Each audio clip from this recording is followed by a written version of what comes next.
Welcome to the Carolina Panthers Football in My Mind podcast. Thank you, James Taylor. This is episode number one. I'm your host, Luke Farber. Why the name? I'm coming to you from beautiful Tacoma, Washington, and Carolina is always in my mind this time of year. I have lived on the West Coast my entire life, been dislocated fan my entire life, always in enemy territory. Uh, so it's about time that I reach out into the ether and see if I can bring back some good Panthers fans to start some discussions with, because I really have never had another Panthers fan to talk good football with. I get to talk football with my dad, but he's a Niners fan, and we don't do that stuff anymore. How did I become a Panthers fan? Well, grew up as a Niners fan, obviously. And I just didn't feel the connection to them that I had with my beloved San Francisco Giants, that my dad and my older brother had with them. So after they won their last Super Bowl in 1994, I knew I needed a new team, and it just happened to be the Panthers coming in the league, and I like the unis. And honestly, come on, we still got the best all whites in the league. You can't tell me anything different. Um, and it's been a love affair ever since. Well, uh, I think we better start with preview of this season. Um, I named this first episode 24.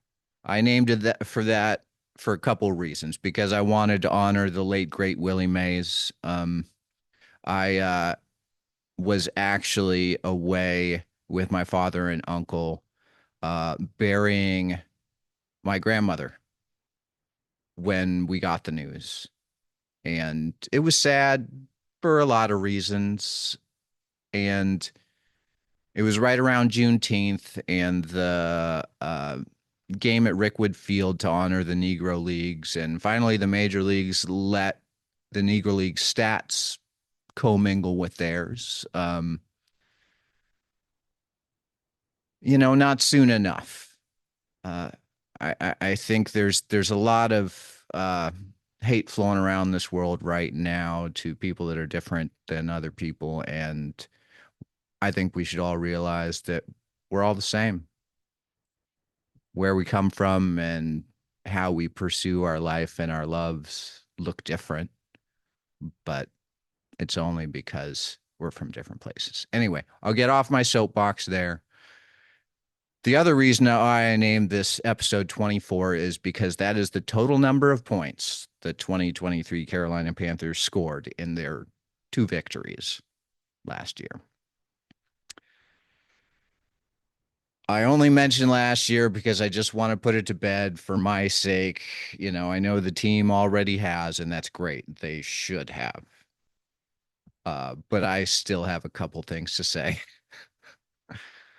And I'm very glad that it's a new year. I'm very glad it's 2024, because last year, in my opinion, was the worst year in franchise history. And I don't think it was really even that close. I mean, the 1 in 15 year was awful.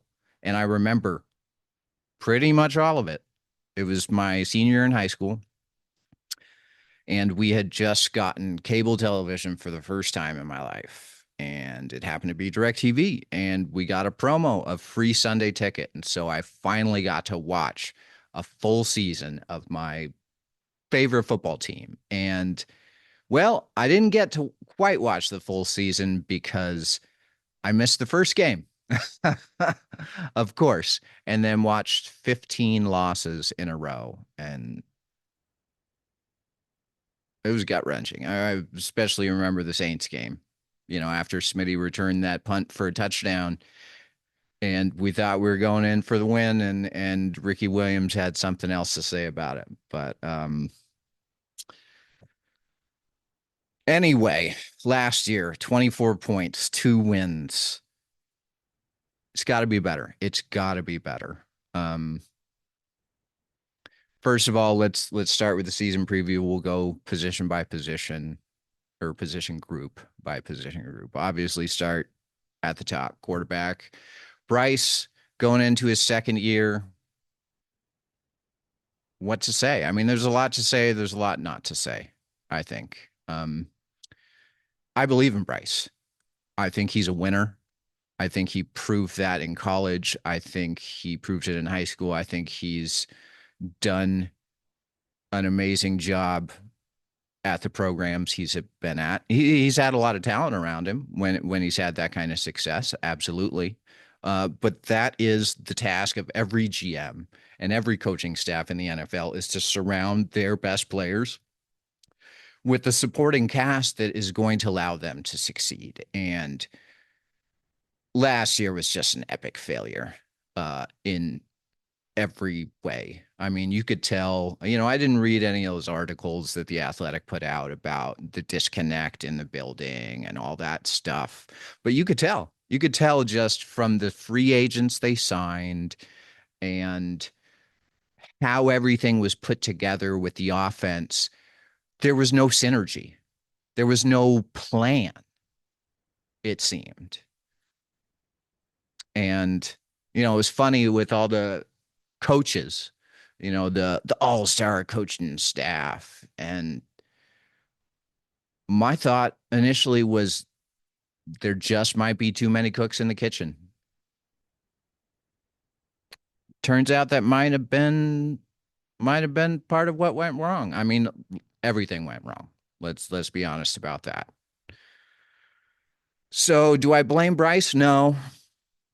But do I blame him sometimes? Sure. Yeah. I just remember after the first game last year when he threw those 2 picks to Jesse Bates and Frank Reich stood up there and, said it wasn't Bryce's fault because Jesse Bates broke the rules of the coverage that they were in. It's like, well, Frank, NFL safeties, especially Pro Bowl ones, can do that. They can break off their coverage and intercept a ball. So to say that, these things weren't Bryce's fault or, let's be honest, that's one of the things I like about Canales is that he seems to be very straightforward, very honest.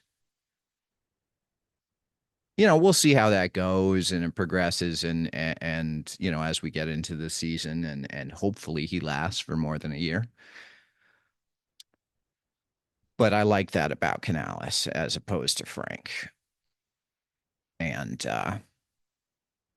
so Bryce, what's he got to do this year? Obviously, gotta have time, gotta have protection. That was one of the things last year. We gave up the second most sacks in the league, 65. And he didn't have time. He didn't have a chance. There was pressure right up the middle, and especially for a small quarterback, for any quarterback, pressure up the middle seems to be even worse than pressure outside.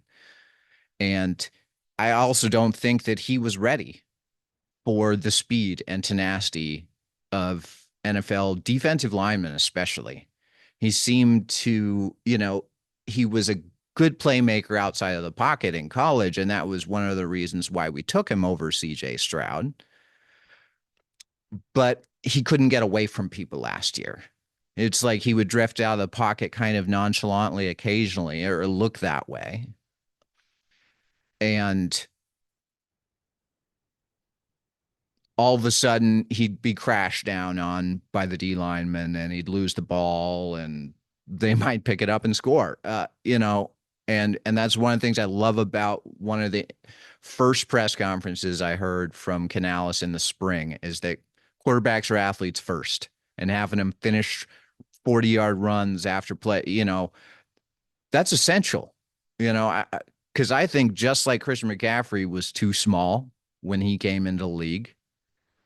And Bryce is never going to be a big guy, but he can fill out a little bit. He can get stronger and get better support muscles, everything, and he can improve that little bit in those tenth of a second type plays. And I think he will. I mean, you can already tell he's more solid than he was last year. And you saw it in the third preseason game when he got outside the pocket to his left and was able to shift his hips around and throw the ball downfield to Johnson. That's what we want to see. That is what we need to see from Bryce this year. But hopefully he has more time. That offensive line is the key. 100%. Yes, we needed better playmakers. We got some. But with no time, it doesn't matter. With no running game, it doesn't matter. Football is won in the trenches. We needed to bulk up in both spots.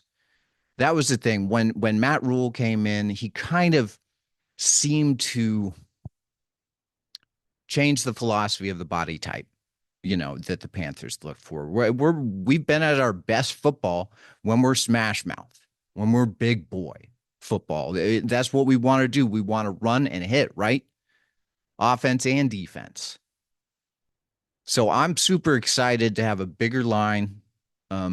Hopefully, Canales has been preaching the run, preaching on the run, preaching the run. Well, we've heard that before. We want to run the football. We want to pound the rock. We want to keep pounding. And Chuba is primed.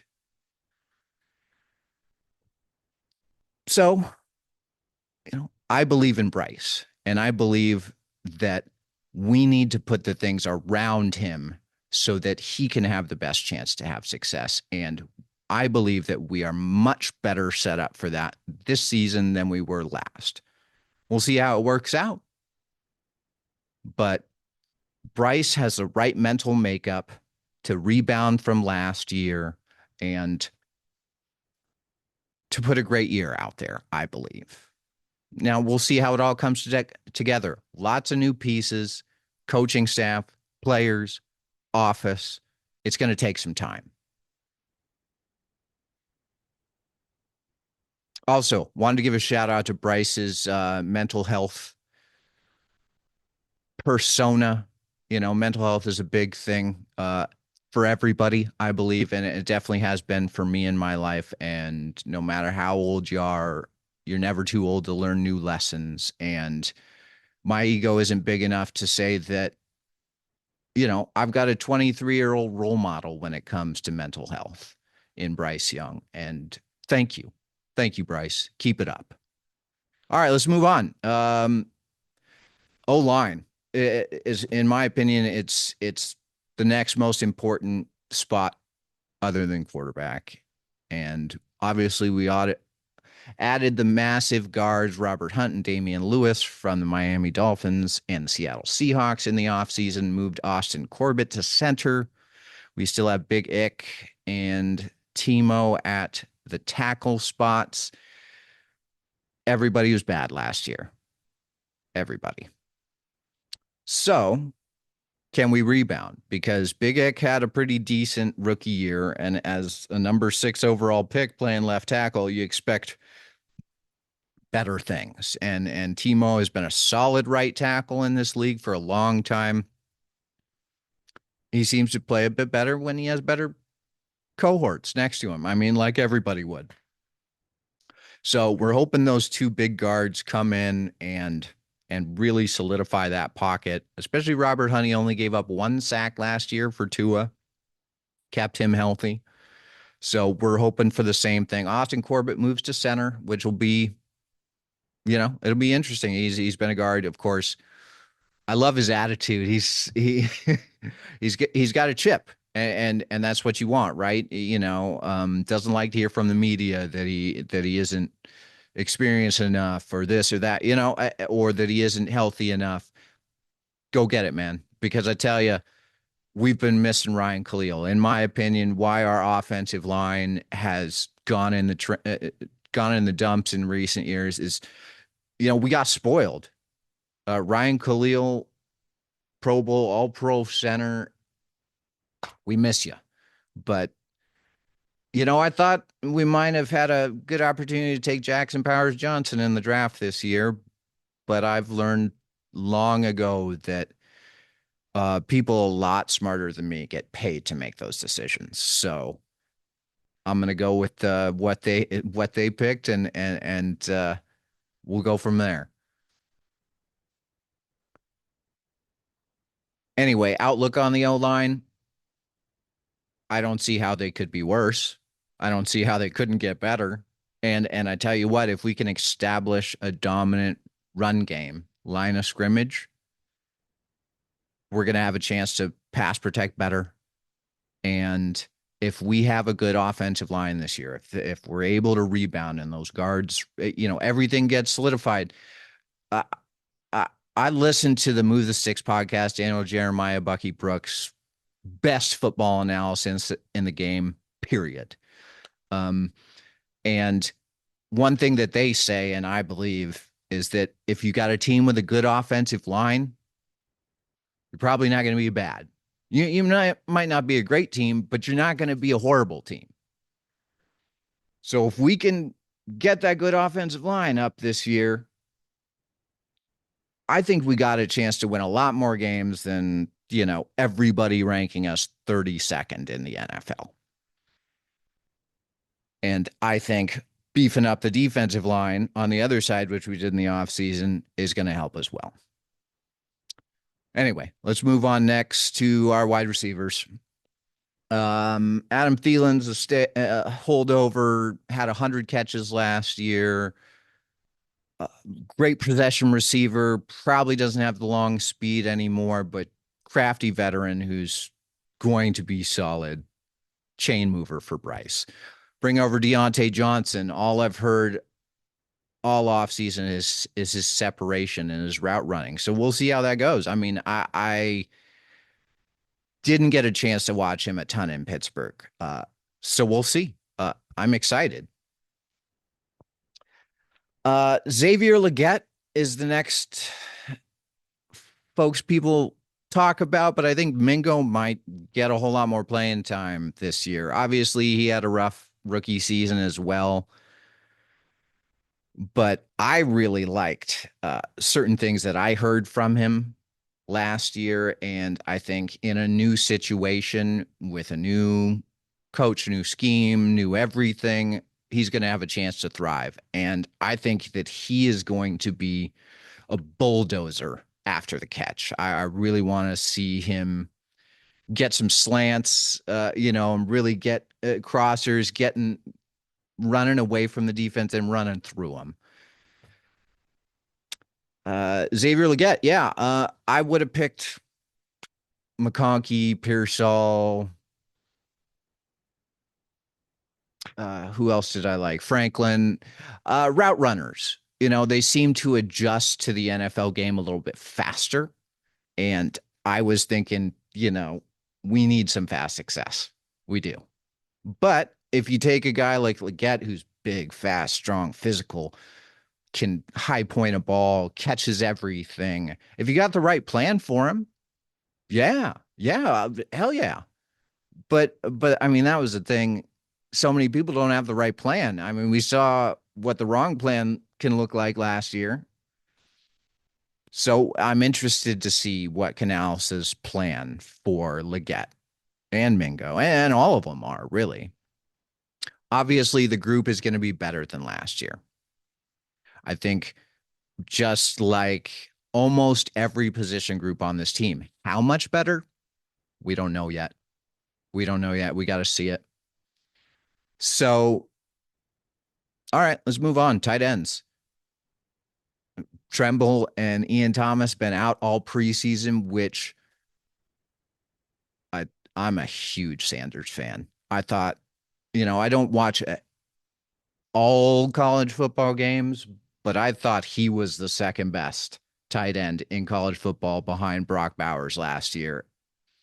And the way he's smooth in and out of breaks, control in the middle of the field, I can't wait to see him, especially because he's gotten all the first team reps because of those guys have been injured. It's the perfect setup for him to hit the ground running.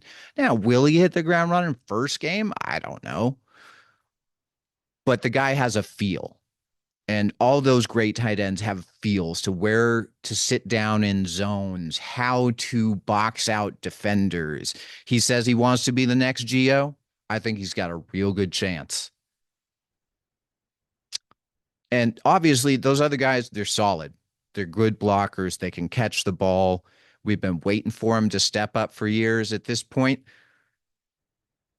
they may just be who they are, which is fine. They're great football players, and we need them.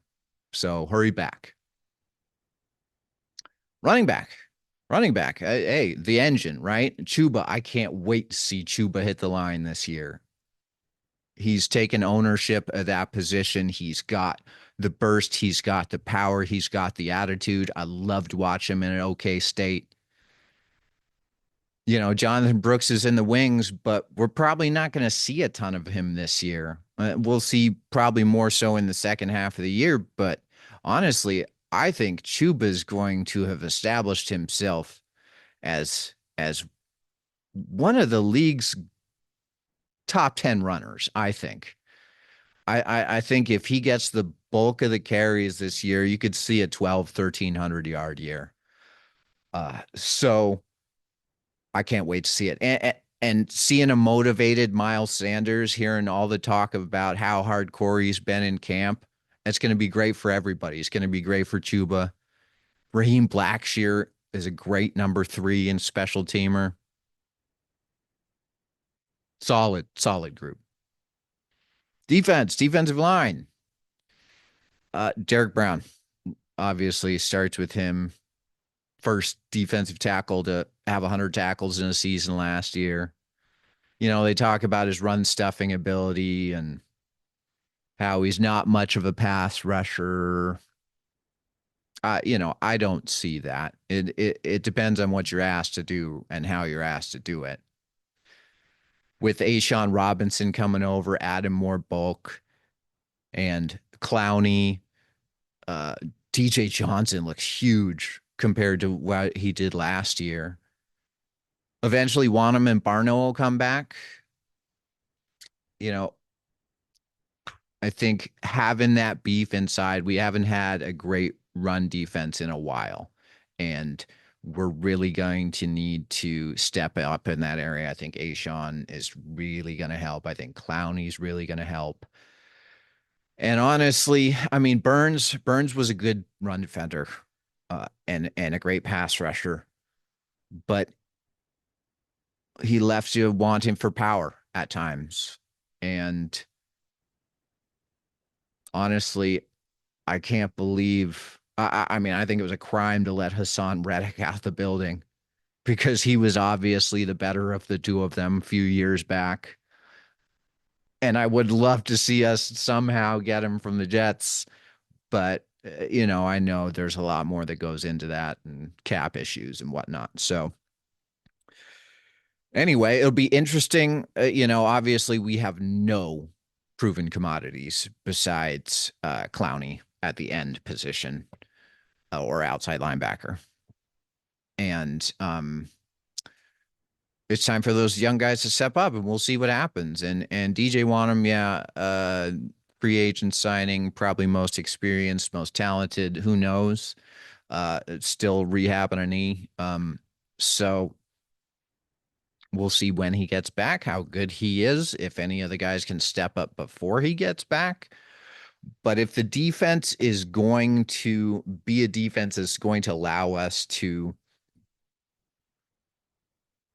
win more games, somebody is going to have to step up on that defensive line, or it's going to have to collective group step up. So we'll see. Just like another position group, I think that's the thing with the Panthers right now is that the front lines look pretty solid. Also, there are new pieces coming together with all the front lines, so that's part of it too. But also the depth is just unproven, and you need depth to be a great team. So that is also depending on how quickly the young guys come through. It's going to depend on how good the defense is. And if we can win those 2-3 more games, then we might lose if the defense is a sieve. Anyway, great to have Shaq back. Shaq, you're my man, leader ever since your message to Seattle fans back after the 2015 division win. Love you, buddy. And I love the disdain you have for the media too. Anyway, glad to have you back. You're the leader. You're the big dog. We got to have great linebacker play in Carolina, and you're the man. And I'm interested to see how Josie fits in. And Trevin Wallace looks like he's had a good preseason. It's great to be drafting those next uh, Panther linebackers. Because we're at our best when we got great linebacker play. Sam Mills, Lamar Lathan, Kevin Green, Michael Barrow, Will Witherspoon, Dan Morgan, Hannibal Navies, John Beeson, Thomas Davis, Luke Kuechly, James Anderson, Shaq Thompson, Frankie Louvu. I'm sure I'm missing some, but hey, linebacker, let's go. And so we'll see how that, more depth questions there, but great front line. Corners, JC, we love you, buddy. Please stay healthy. Please stay healthy. So, yeah, I mean, that's a big part of it. And that's a big F, especially since we lost Dane Jackson for a little while.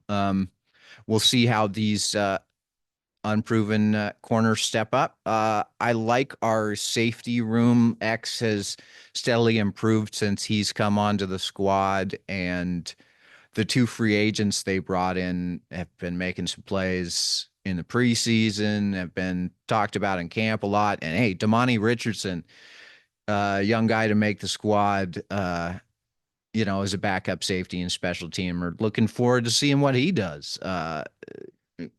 Electric camp player. So special teamers, Piniero's one of the most accurate kickers. Hecker's a great punter. We need better coverage units. Sam Franklin is unfortunately out for a while. Our special teams ace.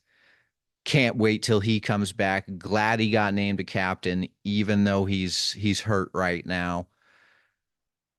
But coverage units got to have their hair on fire. We are an unproven young team, new coach, new front office. We don't have much room for error. We got to play with our hair on fire.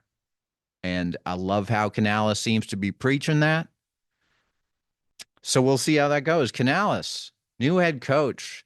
I do like a lot of the things that I've heard from him. Attention to detail, honesty, straightforwardness, enthusiasm, bring your best, bring the best out of your players. I like all of this stuff.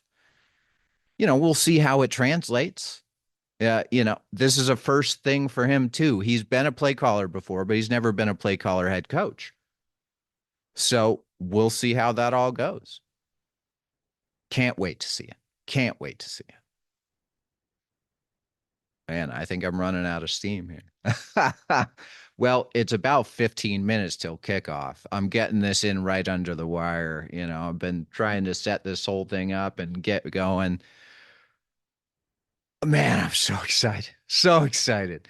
Oh, congratulations to Pep, too. Pep, man, you're my favorite Panther all time. It's not even close. It was a privilege and an honor to watch you be held and double and triple teamed and on every play and still dominate. It was incredible. Thank you so much. I watched your Hall of Fame speech the other night, first class all the way, not surprising. Anyway, we are coming back and we're going to reach that mountaintop, and we need to keep pounding because we're going to get there eventually. Man, I can't wait. It's football day. Anyway, predictions for this for the game. I am predicting that we are going to lose. Unfortunately, I think that the cards are stacked against us enough. We're on the road in New Orleans, hard place to play, division opponent, great defense. I've been waiting for that defense to age for a while, and it hasn't. This might be the year. I'm not particularly impressed by Derek Carr but they do have some players on offense that you got to watch out for. Taysom Hill, Kamara, Olave, Shaheed. They're a tough team, and their O line hasn't been as good in recent years, but they've got some quality players. So they've got a new offensive coordinator as well. We'll see how that goes. But I think just all the newness and everything coming together, the new head coach, the new offensive line, like everything, it's just going to take a little time to get some traction. And I I think it'll probably come down to a few plays, and those few plays just may be made by New Orleans instead of us. I would say maybe a 26-20 game. I really hope I'm wrong, and I'm kind of tempering down my expectations today so I can be happier if I'm wrong, and not be as devastated if we lose, of course. Predictions for the season: we're definitely not going to be 32nd. I think, like I said, it's going to take a little time to get together, but I believe in the direction that we're heading, and I think I'm going to go with an 8-9 record. Obviously, going to miss out the playoffs there. I think I think if everything goes right, we could have a Houston Texans-esque year like last year, and we have a vulnerable division because honestly, I don't believe in Captain Kirk either. But it would take everything going right, and I think it would take winning our first game too. So we'll keep our fingers crossed and head out there with our head up and keep pounding. Anyway, oh yeah, we're coming down the end here, I guess. And my mother made sure to tell me that I needed to shout out Steph Curry. So Steph, what do you think, man? How are we going to do this year? What do you think of Bryce? What do you think of the new coach? Where are we going to end up? Congratulations on the gold medal, by the way, buddy, and good luck on the Warriors season coming up. Keep pounding.